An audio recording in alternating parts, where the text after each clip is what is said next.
Today I'm going to do some steamed vegetables, and I'm going to use our MultiTime rack controller. I'm going to choose mixed steam. I'm going to select broccoli, I'm going to select carrots, and I'm going to select potatoes. I'll press start and this will automatically preheat for me and buzz when it's ready to load. Okay, so we're now preheat the oven. It's set the right steam, the right temperature, the right fan speed. I'm just going to load it up with my first item, which is the broccoli, which I nominated the top shelf. The second item, which is the carrots, which I nominated the second shelf, but you can put it anywhere you like. You just have to remember where you put it somewhere different. And the potatoes on the third shelf. I'll close the door now.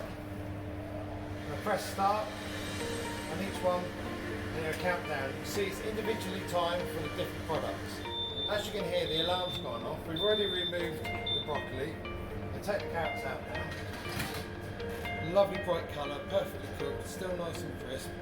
Close the door and the oven will continue cooking until the last buzz happens.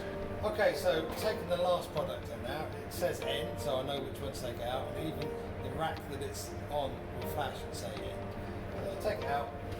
Mixture of steamed vegetables, good colour, good texture, piping hot, ready to use in the kitchen. So that's full steaming on the Giorik 13 amp Combi.